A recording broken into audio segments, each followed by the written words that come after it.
Just wanted to welcome everyone to the screening today.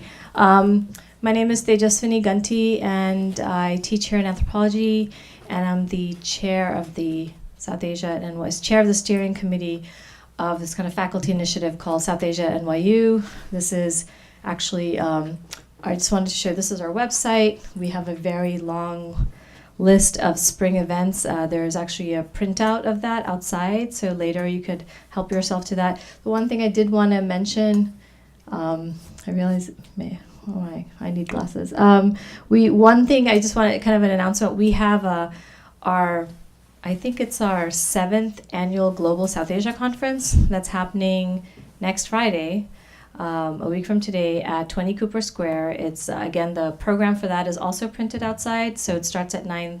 The first panel starts at 10. It's just a one-day conference this time. Usually it's been 2 days, but it's a lot of interesting panels. A panel about kind of architecture and space, a panel about dissent. It's a very appropriate time to have a panel about the politics of dissent, given like what all is happening, not just in India, but other parts of South Asia.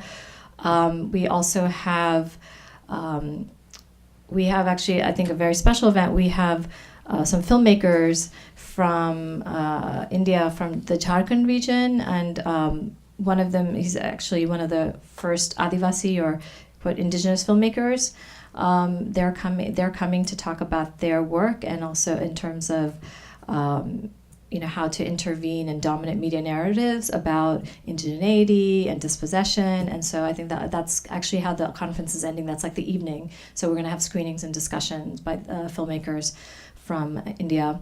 So please come for that. And it's on our website. There's the kind of flyers outside. So please help yourself. Okay, so to get to the task at hand, it's really great to welcome Ashish Avikuntak actually back to NYU. About a year or so ago, we had a really great symposium here on South Asian documentary. And Ashish was in this very room, actually. And so Ashish was a participant in that. He was a kind of interlocutor and discussant. But today we have the pleasure of having him back in his capacity as a filmmaker. And so we'll be able to, so that we can see one of his more recent films, Kalkimanthankatha. Just to kind of give you a little background to Ashish, and this, I didn't know this. This is something that this was new to me. But most recently named Future Greats of 2014 by Art Review, Ashish has been making films for the past 20 years. And in its citation, Art Review succinctly describes his films. And this is a quote from Art Review. In an art world where an increasing number of critics are arguing that much globalized art takes the form of hollowed-out visual Esperanto, Avikuntak's works insist on an Indian epistemology while utilizing a rigorously formal visual language that is clearly aware of Western avant-garde practices, such as those of Andrei Tarkovsky and Samuel Beckett. These are self-consciously difficult works that are filmed in a self-consciously beautiful way, end quote. His films have shown worldwide in film festivals, galleries, and museums. Some notable screenings were at the Tate Modern in London, the Centre Georges Pompidou in Paris, the Taipei Biennial in 2012, the Shanghai Biennial in 2014, the Pacific Film Archive in Berkeley, along with London, Locarno, Rotterdam, and Berlin film festivals, among numerous other festivals.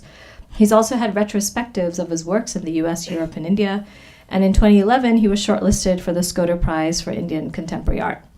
He's also a very multifaceted person, and kind of in his other avatars, Ashish also is an anthropologist. He has a PhD in cultural and social anthropology from Stanford. He's taught at Yale University, and currently he's an assistant professor in film and media at the Harrington School of Communication, the University of Rhode Island. Before we have Ashish come to the podium, I just also wanted to thank Toby Lee, of assistant professor in cinema studies, and Jeff Richardson, the administrator in cinema studies, to help make this event possible. So thank you all for coming in. Now let's welcome Ashish to the podium.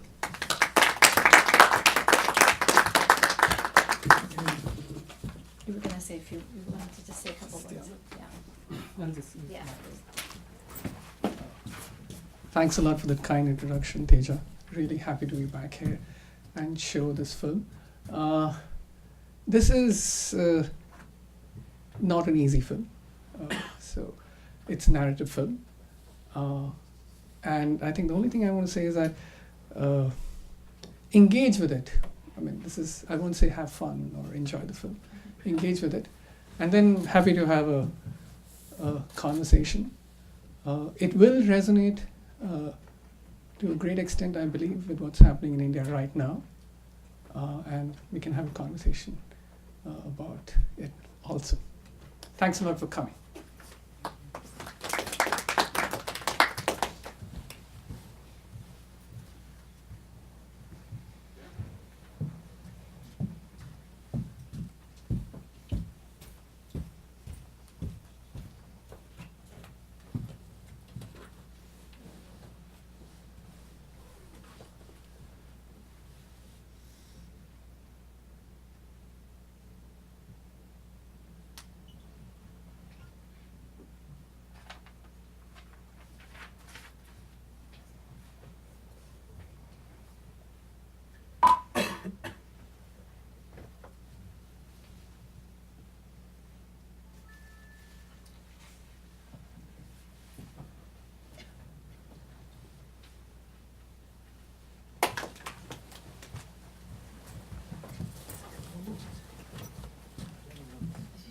Your own questions. Yeah, I'm happy to. Thank you for being patient with the food. If there's any question, I'm happy to take. I'll Yes. ask the first one. So I'm curious about, there's a way that I was just thinking, I mean, obviously this is very, it's a great departure from, say, conventional Indian cinema, except there's a lot of emphasis on speech. And I was curious about that because at one level there's kind of a way that Indian cinema has often been characterized or sometimes criticized as extremely speech centric, right? So even though it's cinema and it's about images, it's like the spoken word is extremely important. So I was just wondering if you could talk a little bit more about, like, this is a film that's very much, because the frames are still, so like it's very much about the speech and the dialogue. So I was just wondering if you could maybe comment upon that in terms of this is a part that to me seems like it's part of the kind of convention of Indian cinema, even though in so many other ways it's so different from. So I think rather than speech, I would call it orality. And I think what I'm trying to do in this film very consciously is to kind of relate to the whole tradition of orality that Indian civilization is. So I think it's no surprises that when Bollywood or when Hindi cinema or commercial cinema emerges, there's a very strong fixation on music, and dialogues become very, very important part of the cinematic imagination, and not just the image, is essentially because we are a tradition which is fundamentally oral, and other forms come much later. And I do this not just in this film. An earlier film of mine, Rati Chakravyuh, is 102-minute single shot. But if you're watching subtitle, you're just reading the whole film actually. So for me, orality is very, very key, very, very important to a cinematic imagination. And I think what I'm trying to do is, although I'm breaking away from traditions of popular Indian cinematic form, but I'm also trying to break away from traditions of avant-garde Western forms. Because I think there's a very deep sense of, within the Western avant-garde tradition, either it is within the narrative filmmakers like Tarkovsky or any of these filmmakers, or within the American avant-garde, speech, orality is completely negated. So I'm trying to move away from them, as well as move away from the Indian form. In the process, I think I'm trying to think about cinema, at least in my cinema, as a merger between a certain form of orality and not speech. And I'm trying to, I think, because you're right, I think what you see in commercial popular cinema is speech. But out here I'm very specifically interested in orality.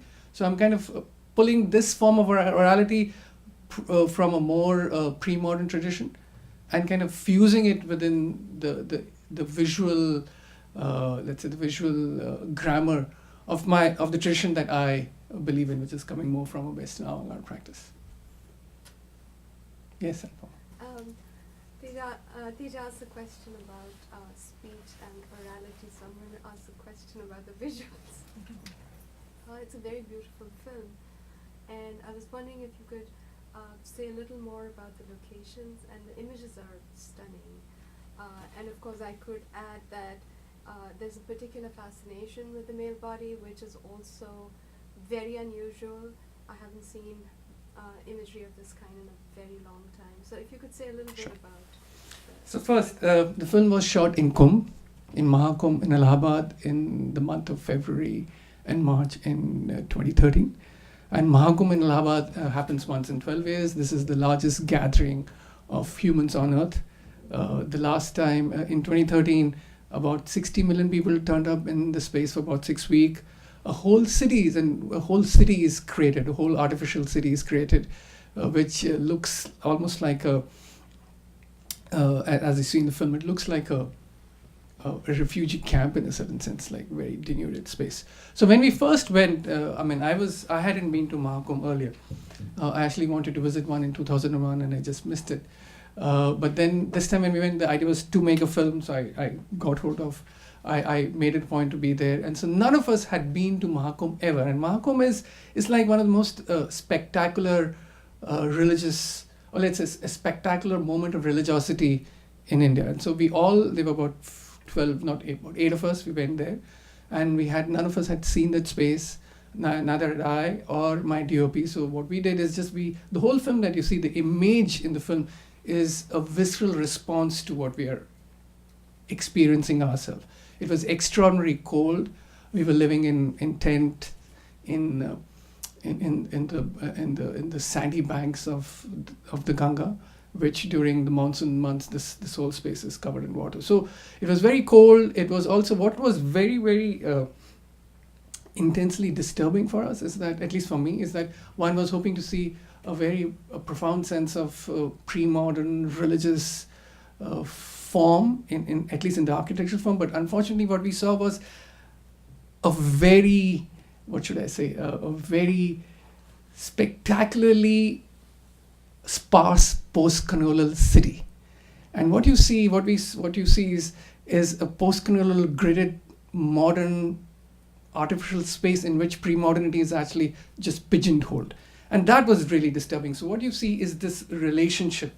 The image emerges from this form of experiencing.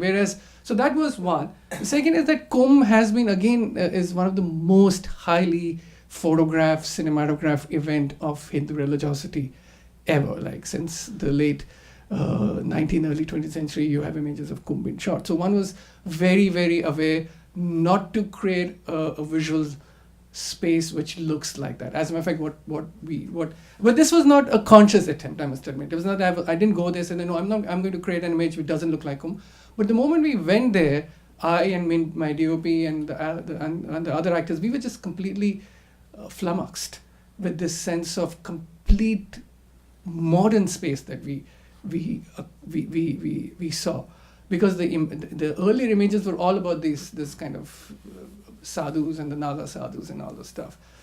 So that is how what you see these images. So what we shot in the periphery of Kumbh, in Kumbh, at times when we did not meet any of the sadhus and the people. So we're shooting really late at night or early in the morning. So that was a very conscious effort to create a different image of the Mahakumbh. The body, the male body, and there are two reasons why it's two males and not two females or a male or female. Not only because part of the film emerges as a way of thinking through Waiting for Godot, and Beckett was almost he was very strict about the male, and he has this very famous, and some avant-garde feminist group said, feminist artists, actors went and asked him that, why cannot two female play Waiting for Godot? He said, because they don't have prostrate. And so that is, so Beckett was very, very strict about it. So that is something that I wanted to have two men. The male body becomes again is related to Kumbh, is also a space where the sadhus, and especially the Naga sadhus, that form of the ascetic body is hugely celebrated. So what I'm trying to do is also create a disjuncture to that form of imagery. And therefore the male body here becomes almost ambiguous in that sense. It is, right in the last scene, it is the religious body which gives up a certain form of attachment. And that's how the film ends, which resonates with what Kumbh is for the Naga sadhus, is that Kumbh becomes also is one of the most important spots for the different akharas. At this place, they have initiation ceremonies where sadhus or initiates finally give up their robes and become sacredly naked in that sense. So I am kind of alluding to that moment, except within my own iconography of modernity and post-colonial reasoning in a sense. Yes, Aparna. Okay, I have two questions. The first one is, well, there is a certain you made an intentional choice of making it very grainy. So I'm curious about why the grainy effect. The second one is going to sound a bit polemical, but I'm actually very sincere about it. Why, how important is Kalki to this film? Kalki is there always, which also kind of at some point in the film, how important is Kalki? Can we have this film without Kalki? Is that where you're going at some point?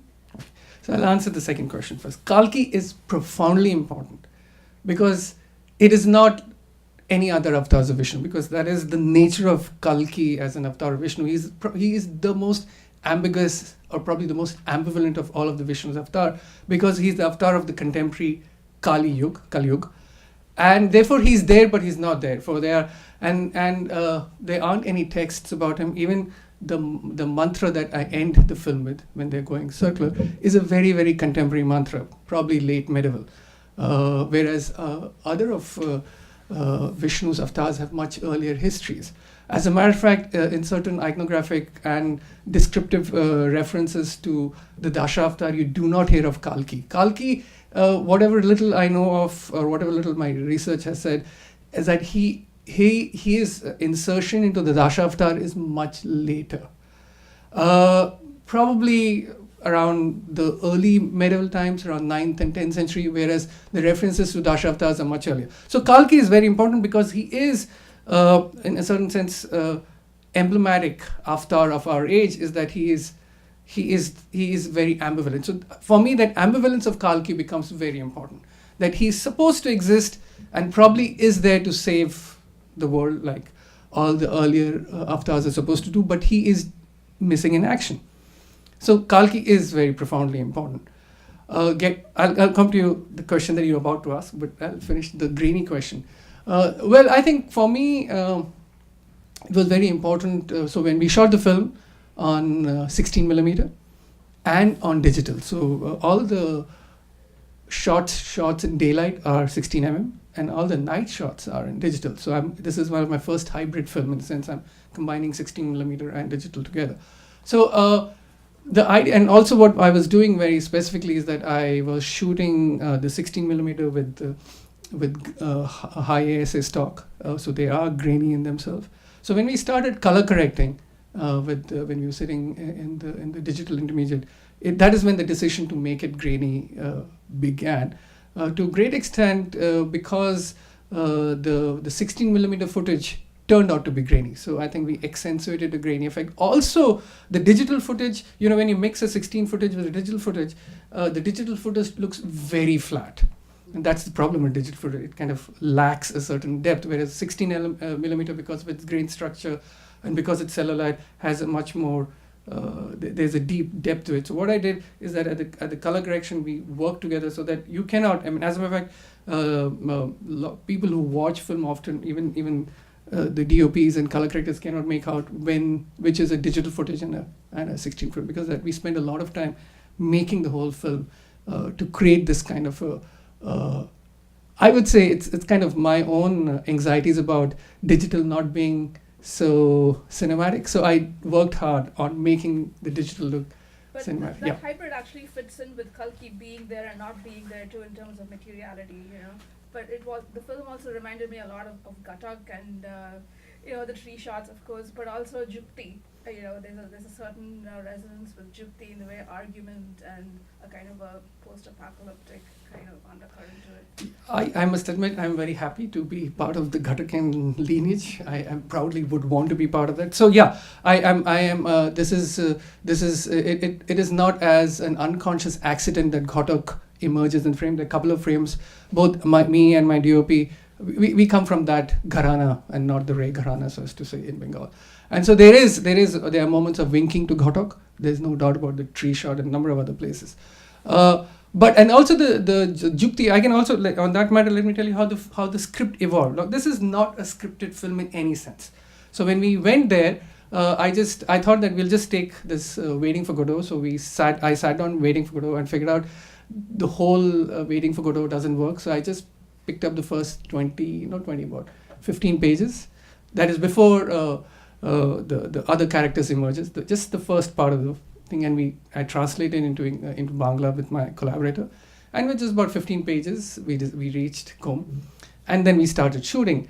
And as we were shooting in Kum, two things happened, which become very integral part of the film. Is I hope somebody will ask the Mao Zedong question. The Little Red Book emerged. The Little Red Book emerged as an accident. One of the actors, the shorter one, who is a very both the actors are very much involved with the left progressive theatre movement in Calcutta.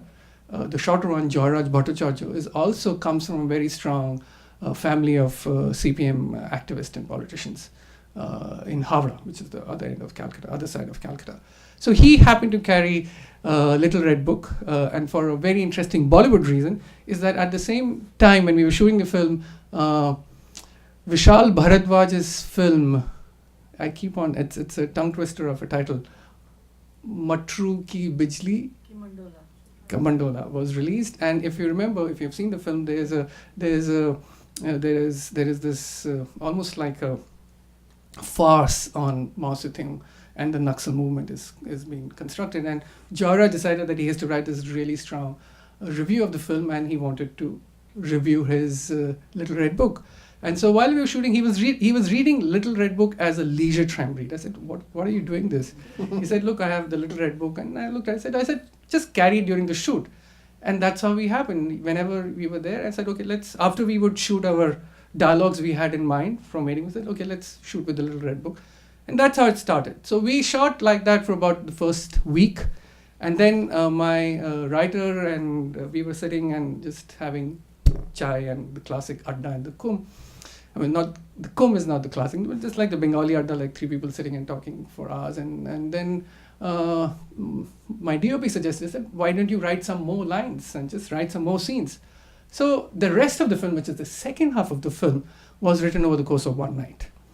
All these other dialogues. And we shot that too, along with the dialogue. So we shot for about 10 days, and then we said, "It's enough." We were all tired. All of us fell ill because of extreme cold, and we were completely unprepared because the temperatures are falling down nearly 0 degree. And what the film that you see now is actually constructed on the edit table. It took me 2 years to edit this film. 2 editors. I was editing and my editor, we both sat down. And that's how the narrative emerges in the film.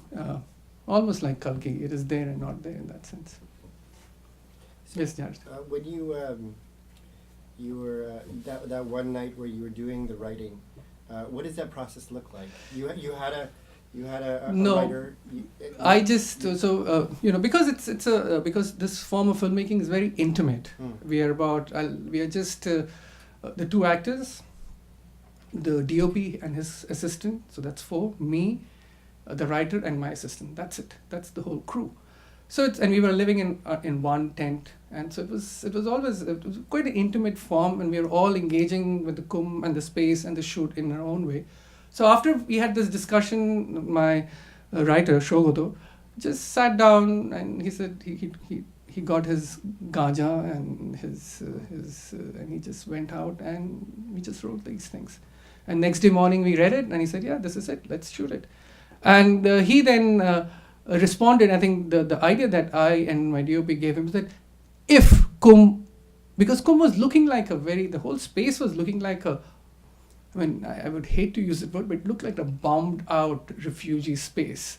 So I said, like, if this was actually a post-war space, what would you think? And that's how the second part of the film was imagined, that a war is emerging.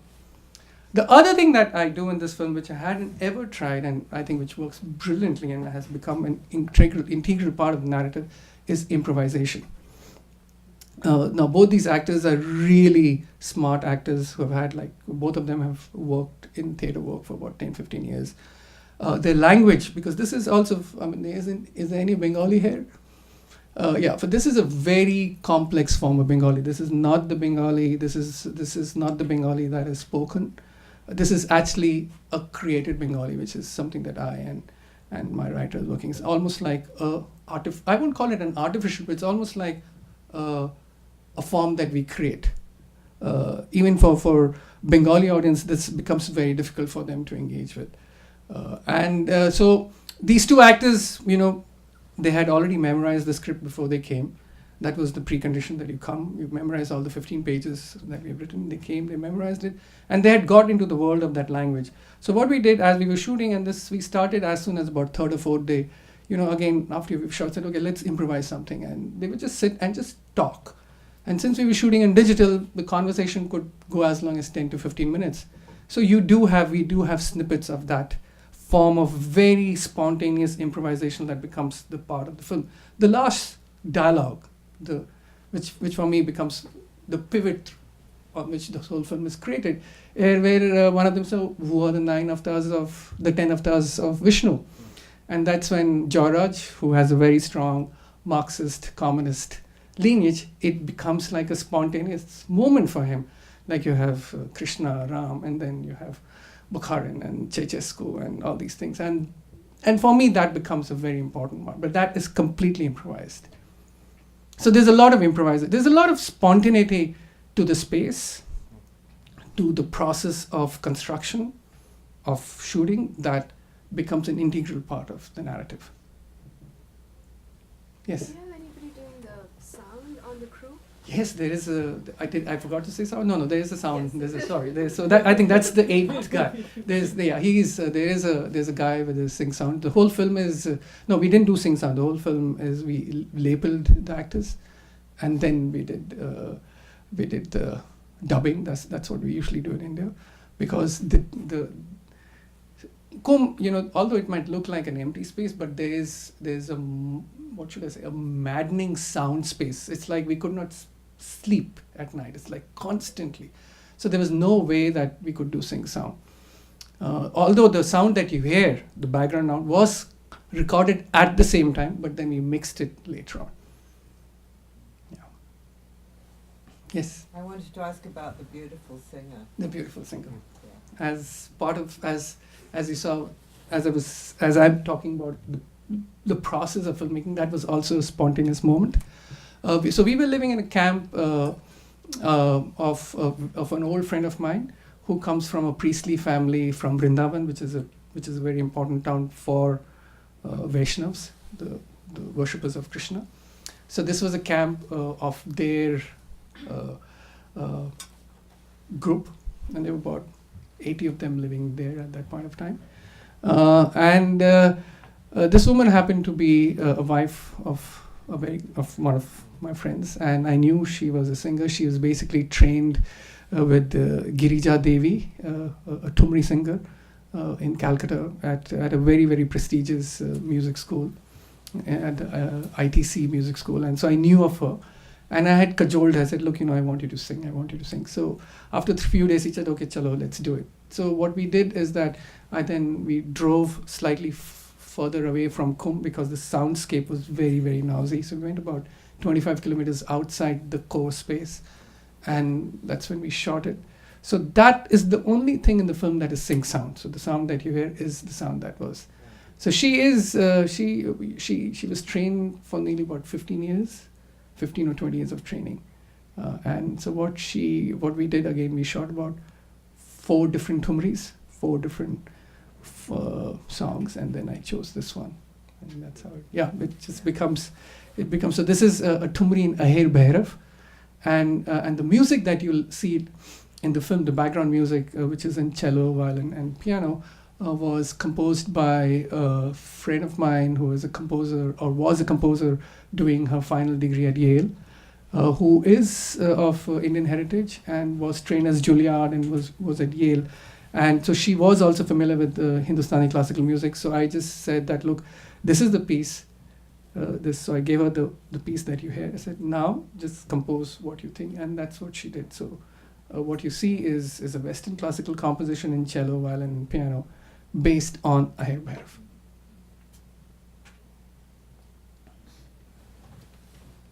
Yes, John.